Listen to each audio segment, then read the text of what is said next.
अच्छा, हमको शायरी वायरी आती नहीं, ये सब अंदाजे बयां हैं और मैं और हूँ।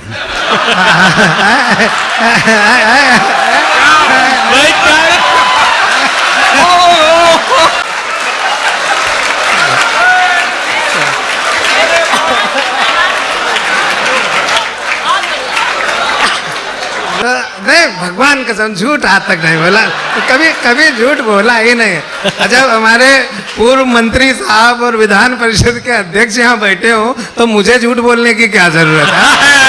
जिंदाबाद। क्या कहना है भाई?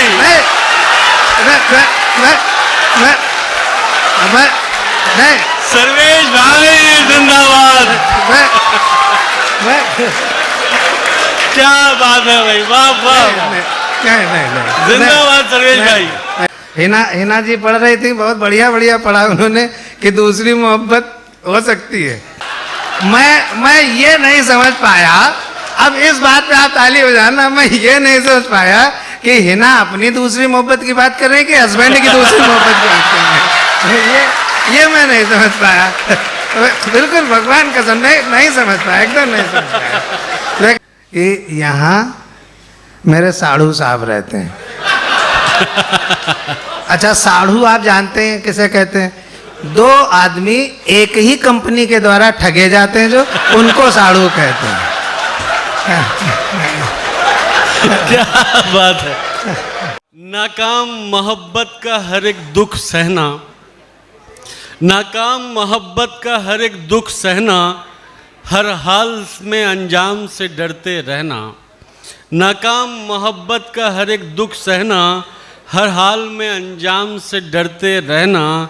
जिंदा ही हमें मार गया है यारों, महबूबा की औलाद का मामू कहना। दोस्तों, ज़बान किस तरह खेल दिखा सकती है, अगर आप ये जानना चाहते हैं तो मैं आपकी शनासाई एक ऐसे कवि से, एक ऐसे शायर से कराना चाहता हूँ जिसकी शायरी में कहकहों के साथ एक दर्दमंद दिल का गुदाज भी है। सर्वेश अस्थाना साहब 20 से ज़्यादा मुल्कों में हिंदुस्तानी अदब का परचम लहरा कर आ चुके हैं। ज़ोरदार तालियों से उनका इस्तकबाल करें जनाब सर्वेश अस्थाना। बहुत बहुत धन्यवाद। बहुत बढ़िया हमें लग रहा है। आज 5 स्टार होटल का उद्घाटन है। जो होटल मालिक उद्घाटन पर मुशायरा कराए उसके मुस्तकबिल का खुदा ही मालिक है। जिंदाबाद। क्या बात है। लेकिन बहुत बहुत आनंद आ रहा है, इतना बढ़िया लग रहा है। मैं बताया इन्होंने अजहर इकबाल साहब ने कि मैं 20 मुल्क में गया हूँ, मैं ज़्यादा में गया हूँ। लेकिन आज तक किसी होटल के उद्घाटन के अवसर पर मैं कभी नहीं गया, तो आज मैं अपने आप को इसका उद्घाटन करता मानते हुए खुद को भारत का राष्ट्रपति घोषित करता हूँ। मैं झूठ कभी नहीं बोलता, आज तक मैंने झूठ बोला ही नहीं है। हम बहुत दिन बाद पटना आए, रेहान भाई, बिल्कुल भगवान कसम से, अब बहुत दिन बाद आए और मैं लगभग 6 महीने से इसका विज्ञापन देख रहा था। और हमारी जो है खुर्शीद भाई से एक आध बार फ़ोन पे बात हुई तो मैं सोचता था कि खुर्शीद भाई कोई लड़के टाइप के होंगे। नहीं, भगवान कसम झूठ आज तक नहीं बोला, कभी कभी झूठ बोला ही नहीं। जब हमारे पूर्व मंत्री साहब और विधान परिषद के अध्यक्ष यहाँ बैठे हो तो मुझे झूठ बोलने की क्या जरूरत है? जिंदाबाद। क्या कहना है भाई?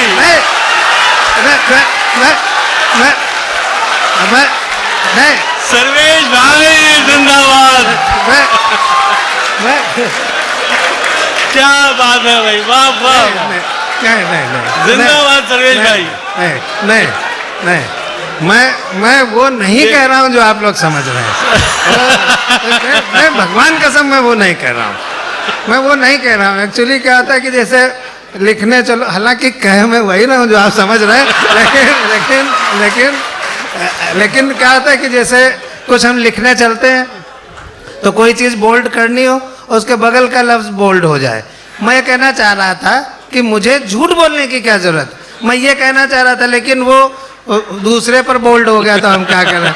लेकिन मैं बहुत आप लोगों को बधाई देना चाहता हूँ, बहुत शानदार ये कवि सम्मेलन मुशायरा है। सर आप तो फिर एक कमरा मुझे परमानेंट यहाँ दे दीजिए और उसको मैं किराए पे उठाया करूँगा। और नहीं कहने नहीं दूंगा, नहीं।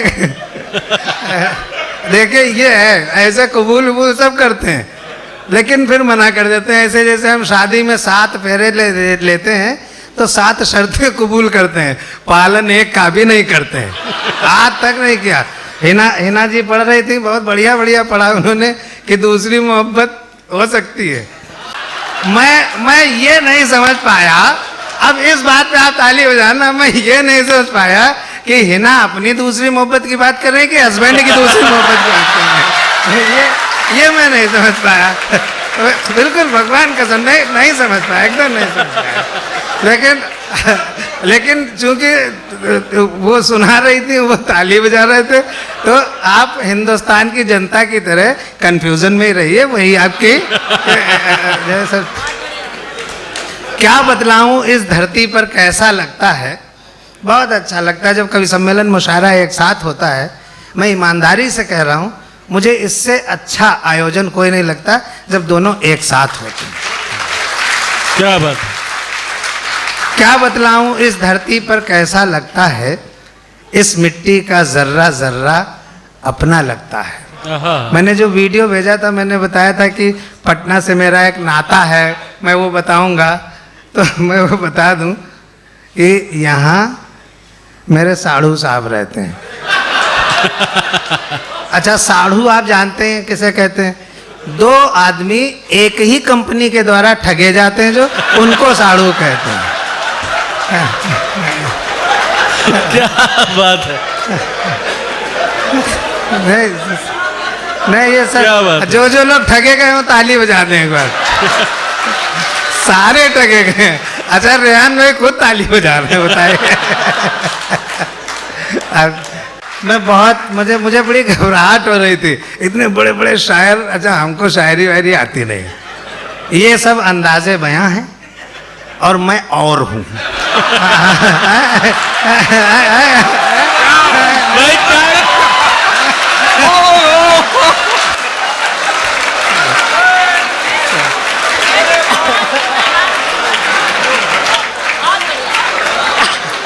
वाह वाह भाई, क्या बात है धर्मेश भाई, वाह वाह। तो मैं सच बताऊं कि मैं खुर्शीद भाई से फ़ोन पे बात करता था तो ये लगता था, और मैं थोड़ा एक आध बार में तल्ख भी हुआ किसी चीज़ में।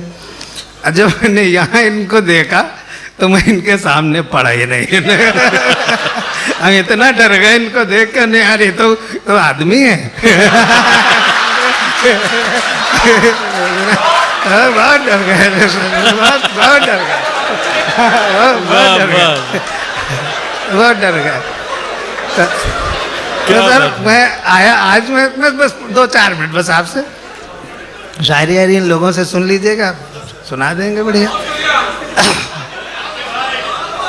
तो मैं सुनो तो यार।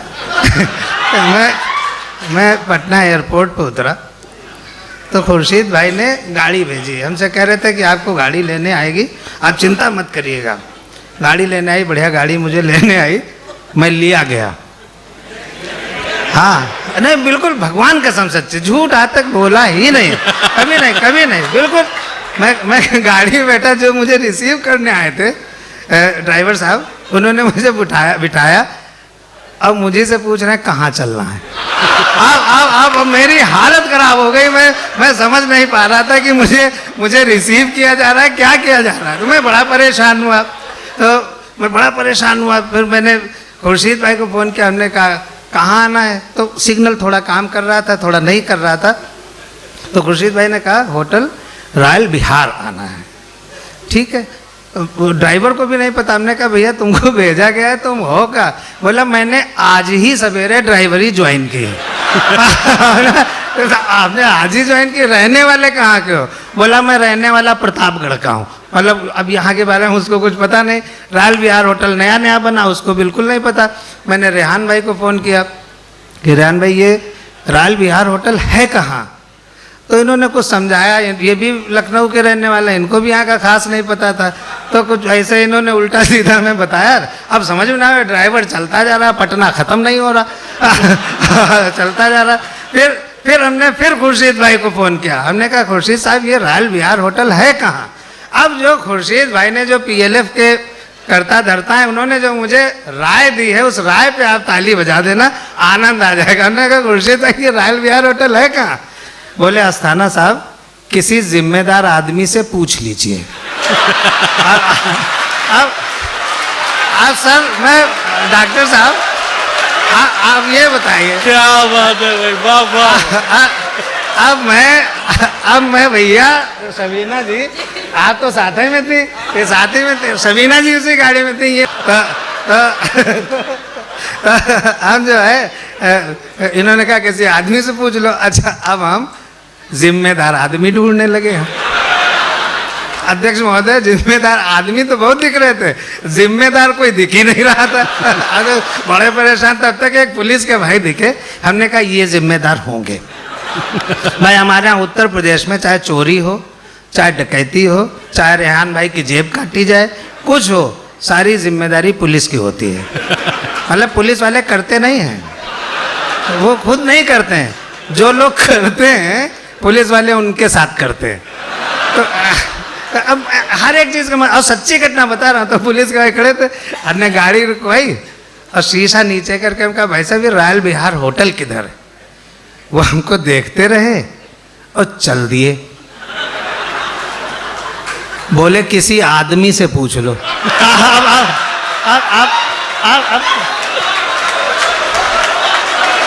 अब सर मेरी पुलिस आदमी नहीं होती क्या? अब मैं ये सोचने लगा, लेकिन पहुंचने की जल्दी थी। रेहान भाई ने कहा था जल्दी आ जाइएगा, होटल में पहले आइएगा, आप लोगों से कुछ काम है। ये जो कुर्सियां आप देख रहे हैं ना तो खैर हम आगे बढ़े। डॉक्टर साहब सुनिए, आप तो बहुत बहुत बहुत प्यारे इंसान हैं। जब आप वो सेंटर में मिनिस्टर थे तो लखनऊ में कई बार कवि सम्मेलन कराया, तो मैं बहुत आपको देख के बड़ा खुश हो रहा था और मैं सोच रहा था आप जल्दी से फिर बनिए। तो खैर हम आगे बढ़े तो जीप खड़ी थी, बिल्कुल सच्ची घटना, एकदम भगवान कसम सच्ची घटना। जीप खड़ी थी, उसमें पुलिस के बड़े अफसर बैठे थे, बड़े वाले मतलब, तो बड़े अफसर थे। तो मैं उतर के गया। मैं आपको भी बताऊं, अगर किसी अफसर के पास आप जाएं तो हमेशा उतर के जाएं, वरना वो आपकी उतार देगा। तो बिल्कुल बिल्कुल सच्ची बात कह रहा हूँ। तो मैं उतर के गया। हमने कहा वो सर वो रायल विहार होटल किधर है? बोले क्यों? हमने कहा हमको वहाँ जाना है। बोले क्यों? हमने कहा हमको वहाँ ठहरना है। बोले क्यों? हमने कहा आज वहाँ मुशायरा है। बोले क्यों?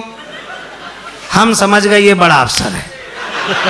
हम समझ गए बड़ा अफसर है। बड़ा अफसर क्या होता है आपको बताता हूँ, आप बहुत एंजॉय कीजिएगा।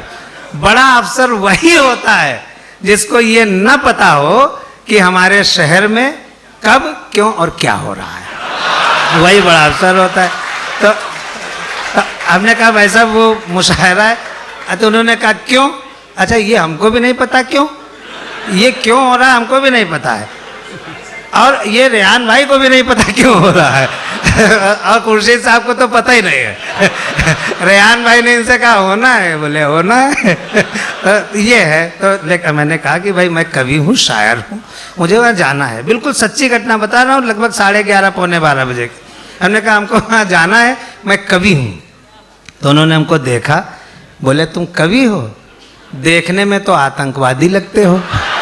तो हमने उनसे पूछा आतंकवादी होता क्या है। व्यंग्य की भाषा शुरू करता हूँ। और पटना उस प्रदेश की राजधानी है जो प्रदेश हर साल हमें सबसे ज्यादा IAS और IPS अफसर देता है। मैं उस प्रदेश की राजधानी में खड़ा हूँ। मैं उस प्रदेश की राजधानी में खड़ा हूँ जहाँ हिंदुस्तान की संस्कृति पैदा हुई, जहाँ बुद्ध पैदा होते हैं जो कहते हैं जियो और जीने दो, जहाँ महावीर पैदा होते हैं कहते हैं अहिंसा परमो धर्मा, और जहाँ गुरु गोविंद सिंह पैदा होते हैं कहते हैं कि 1.25 लाख से 1 लड़ाऊं, अगर वतन के ऊपर आँच आ जाए तो उस धरती पर मैं खड़े होकर के ये बात। क्या बात। मैं व्यंग्य की भाषा शुरू करता हूँ। बस मुश्किल से अब 5-7 मिनट आपके पास रहूँगा, क्योंकि मुझे पता है बड़े शायर हैं, उनको भी सुनना है। मैंने अपना टाइम इस शुरू में जो ले लिया है उसी में मैं सुपर हिट हो चुका हूँ, मुझे पता है। अब बहुत ज़्यादा ज़रूरत है नहीं, क्योंकि हम जानते हैं हम चल देंगे तो आप हमें अभी हुआ हुआ करके फिर से बुलाएंगे, तो वो वापस लौटने वाला काम कर रहा हूँ। हमने पुलिस अफसर से पूछा, महोदय ये बिटिया इनका खींच रही फोटो, वो उनका खींच रहे हैं, यार हमारा खींचो तो लोग, हम खड़े हम फोटो वो खींच रहे हैं। हमने अक्सर देखा ये अच्छा मेरे साथ अक्सर ये होता है सर अक्सर ये होता है। मैं एक बार यहाँ गया में आया कवि सम्मेलन में, तो मेरी फोटो खींची, बिल्कुल सच्चा किस्सा है अजहर इकबाल साहब, बिल्कुल भगवान कसम सच्चा है। मेरी डॉक्टर शकील साहब मेरी फोटो खींची गई, दूसरे दिन अखबार में छपी, 3 दिन का प्रोग्राम था हिंदुस्तान अखबार का। तो जो और साथी कवि थे हमारे साथ, उन्होंने जब मेरी छपी हुई फोटो देखी तो अंदर से बहुत खौरियाए, मतलब खूब अंदर से गुस्सा हुए कि इसकी छप गई मेरी नहीं छपी, लेकिन ऊपर ऊपर सब तारीफ करे थे, सर्वेश भाई मुबारक हो, आपकी फ़ोटो छपी, आपकी फ़ोटो छपी। तो हम भी शुक्राने झुके जा रहे थे, अरे सर आपकी दुआएं हैं कर, ऐसे कहा जाता है, जबकि अंदर से हम कहते हैं जा भाई मेरी छपनी थी। अंदर अंदर सब यही करते हैं। तो एक जने बोले कि सर्वेश मिठाई खिलाओ, सच्चा किस्सा बताते हैं, फिर मैं छोटी सी कविता सुना के बैठ जाऊँगा, वो सच्चा किस्सा। तो मेरी फ़ोटो छपी, बोले मिठाई खिलाओ, हमने कहा अच्छा मैं खुद खिलाऊंगा, मैं खुद जा रहा हूँ लेने, क्या कहेंगे, सवेरे का टाइम था, बोले जलेबी। बिल्कुल मेरे साथ घटा किस्सा है, बाद में ये चुटकुला बन गया और खूब संचालक लोग उसको बताते हैं, लेकिन ये मेरे साथ घटी घटना लगभग 22 साल पुरानी। तो मैं पहुँचा वहाँ जलेबी की दुकान पे, तो मेरे आगे एक लड़की खड़ी थी, वो जलेबी खरीद रही थी, वो लगभग थी 19 साल की और मैं था 21-22 साल का। मैं उसी लड़की पर नज़र लगाया था। आप गलत मत समझिए, मतलब मैं बड़ा था तो मेरी जिम्मेदारी थी कि छोटों पर नज़र रखें। इसलिए हम उसको देख रहे थे। उस लड़की ने 100 ग्राम जलेबी खरीदी। मैंने देखा हलवाई ने अखबार के उसी पन्ने पर उसको 100 ग्राम जलेबी दी जिस पे मेरी फोटो छपी हुई थी। ये बिल्कुल सच्चा किस्सा है। और उस लड़की ने सर वहीं पे जलेबी खाई और अखबार का टुकड़ा फेंक दिया। और मैंने देखा उधर एक कुत्ता खड़ा था, वो कुत्ता अखबार को देखे और फिर हमको देखे, अखबार को देखे फिर हमको देखे, बिल्कुल भगवान का कसम सच्चा किस्सा है। और थोड़ी देर बाद मैं देख रहा था कि मेरा मुंह कुत्ता चाट रहा है। ऐसा नहीं होना चाहिए। मैं व्यंग्य की बात सुनाता हूँ। हमने पुलिस अफसर से पूछा, सुनिएगा, सटायर की भाषा समझिएगा, आप सब लोग पढ़े लिखे हैं, बहुत बताने की जरूरत नहीं। जो वाह वाह करेगा, जो ताली बजाएगा वो पढ़ा लिखा है, और जो नहीं करेगा वो अपना समझे हमें क्या करना है। हमें क्या करना है कि नहीं। हमने पुलिस अफसर से पूछा, महोदय बता सकते हैं ये आतंकवादी किसे कहते हैं। पूरी जो हमारी व्यवस्था है उस पर अगर आपको चोट महसूस होती हुई दिखाई पड़े तो आप मुझे नवाज दीजिएगा अपनी दुआओं से। हमने पुलिस अफसर से पूछा, महोदय बता सकते हैं ये आतंकवादी किसे कहते हैं। वो बोले हत्या कर दो, वो बोले हत्या कर दो। अगली लाइन सटायर है, पकड़ लीजिएगा। वो बोले हत्या कर दो, पकड़े गए तो अपराधी वरना आतंकवादी, पकड़े गए तो अपराधी वरना आतंकवादी। मैं सर लखनऊ से आया हूँ। लखनऊ राजधानी है, जैसे पटना राजधानी है बिहार की, ऐसे लखनऊ उत्तर प्रदेश की राजधानी है। लखनऊ में एक विधानसभा मार्ग है, पटना में भी होगा ही, मैंने देखा नहीं है क्योंकि गया नहीं उधर, कभी मौका नहीं मिला। यूपी में भी नहीं मिलता, लेकिन वो रास्ता है तो निकल लेता हूँ, नहीं तो वहाँ कौन जाने देगा हमें, क्योंकि हम आम जनता हैं, पढ़े लिखे।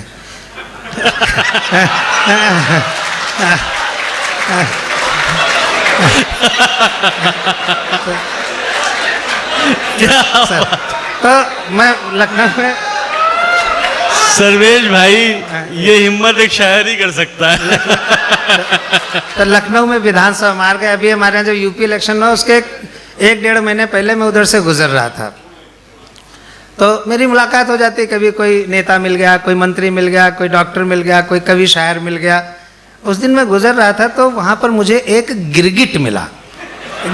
गिरगिट आप लोग जानते हैं, हम सब लोग उसी के जैसे होते हैं, बस शो नहीं करते हैं, बस होते उसी के जैसे।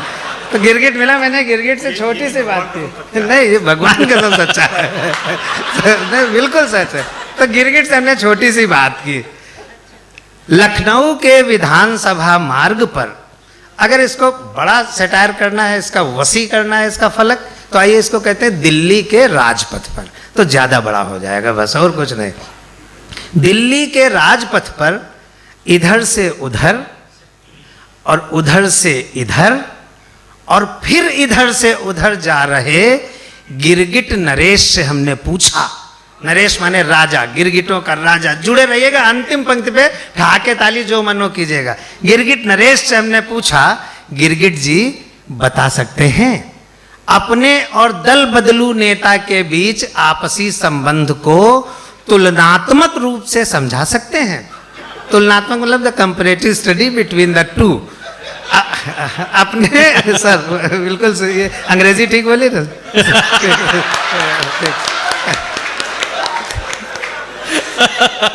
महोदय बता सकते हैं अपने और दल बदलू नेता के बीच आपसी संबंध को तुलनात्मक रूप से समझा सकते हैं? गिरगिट बोला, अस्थाना जी किसी गिरगिट की दल बदलू नेता से तुलना करना महापाप है। अब तैयार हो जाए पटना, किसी गिरगिट की दल बदलू नेता से तुलना करना महापाप है, क्योंकि रंग बदलने के मामले में नेता गिरगिट का बाप है। क्योंकि रंग बदलने के मामले नेता गिरगिट का बाप।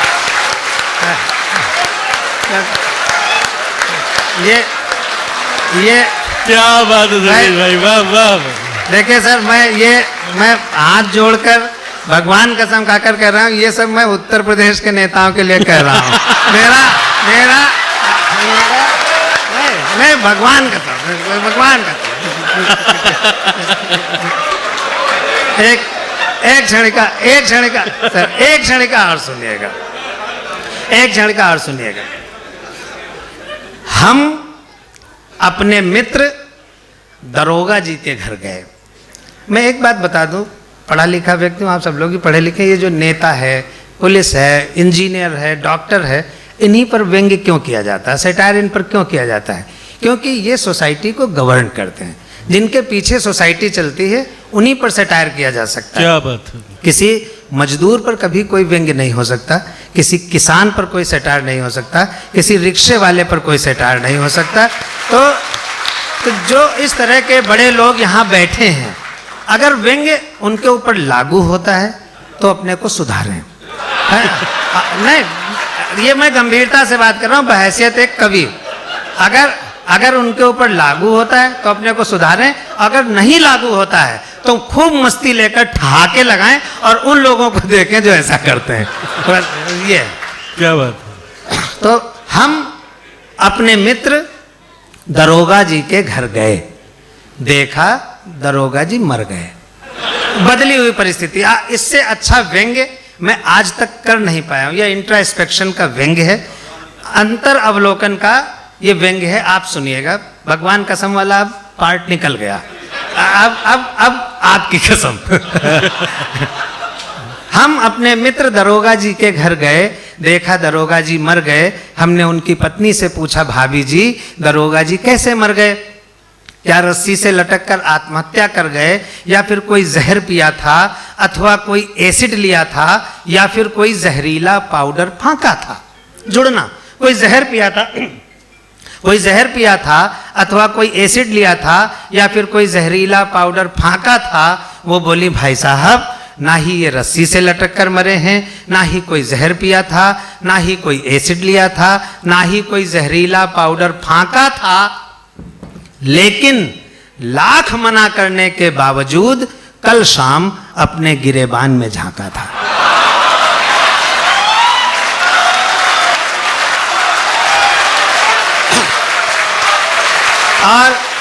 और आखिरी 1 मिनट और दे दीजिए sir, thank you so much. आखिरी 1 मिनट और मन से चाहता हूँ, थोड़ा मैंने टाइम ले लिया, माफ कर दीजिएगा। पता नहीं दोबारा रेहान भाई बुलाए ना बुलाए, तो मैं पूरी भड़ास निकाल लें। तो आखिरी 1 मिनट और। ये क्षणिका मैंने तब लिखी, कलकत्ता में एक फ्लाईओवर गिरा और उसके नीचे 34 मजदूर दबकर मर गए। तो जिस कंपनी ने उस पुल को बनाया था, उससे जब इंक्वायरी की गई तो उसने कहा कि we are not responsible for this mishap, this is act of God. यानी हम इस दुर्घटना के जिम्मेदार नहीं हैं, ये खुदा की कुदरत है जो भी है। मुझे लगा इस बात पर अगर आप सहमत हो ना तो आप ताली बजा देना एक बार। मुझे लगा नहीं, this is not act of God, this is act of fraud. मुझे ये लगा, तब मैंने ये क्षणिका लिखी। बड़े जिम्मेदार लोग सब बैठे हैं, शासन प्रशासन के लोग बैठे हैं, जज साहब बैठे हैं, हमारे विधान परिषद अध्यक्ष बैठे हैं, पूर्व केंद्रीय मंत्री सर बैठे हैं, और सब लोग बड़े लोग बैठे हैं जिनके नाम मैं नहीं जानता, लेकिन सब आदरणीय हैं। मैं उनके सामने अंतिम क्षणिका रखता हूँ और अपना स्थान लेता हूँ। जो विभागीय जांच होती है तो कभी भी हमने ये नहीं देखा अपनी 37 साल की पत्रकारिता और कविता की जिंदगी में कि किसी भी विभाग के आदमी को कोई पनिशमेंट मिला हो। हमेशा जो है वो बरी हो जाते हैं, बस यही इसकी थीम है। और पुल जो गिरा था उससे मैंने ये क्षणिका उठाई, मेरा आज का अंतिम हिस्सा। विभाग ने पुल पर ये इल्जाम लगाया, विभाग ने पुल पर ये इल्जाम लगाया कि सारा सीमेंट और लोहा इसी पुल ने खाया। बहुत पढ़ी लिखी भाषा में पढ़ी लिखी बात कर रहा हूं, पढ़े लिखे लोगों के बीच में। विभाग ने पुल पर यह इल्जाम लगाया कि सारा सीमेंट और लोहा इसी पुल ने खाया। पुल बहुत घबराया, अपने आप को निर्दोष बताया कि हुजूर सारा सीमेंट और लोहा मैंने नहीं पाया। एक एक शब्द पर ध्यान दीजिएगा। पुल बहुत घबराया, अपने आप को निर्दोष बताया कि हुजूर सारा सीमेंट और लोहा मैंने नहीं पाया, मेरे हिस्से तो बहुत जरा सा आया, मेरे हिस्से तो बहुत जरा सा आया। लेकिन उसकी एक नहीं सुनी गई, उसकी हर दलील हर याचना जांच कमीशन के सामने धुनी गई। आखिरकार फैसला पुल के विरोध में ही आया, पुल के विरोध में आया। आखिरकार फैसला पुल के विरोध में ही आया कि सारा सीमेंट और लोहा इसी पुल ने खाया। ये व्यंग्य नहीं था, ये प्रियम्बल ऑफ द सेटायर था, ये भूमिका थी व्यंग्य की। अब आगे की 2 पंक्तियां असली व्यंग्य हैं और मेरे काव्य पाठ का अंतिम चरण भी, कि सारा सीमेंट और लोहा इसी पुल ने खाया। पुल अपने ऊपर लगाए गए इस झूठे सरकारी विभागीय इल्जाम को, पुल अपने ऊपर लगाए गए इस झूठे विभागीय इल्जाम को किसी तरह सहन कर गया और अगले दिन ही नदी में कूद कर मर गया। अगले दिन ही। बहुत बहुत धन्यवाद आपका, बहुत आभार, थैंक यू। क्या कहना है।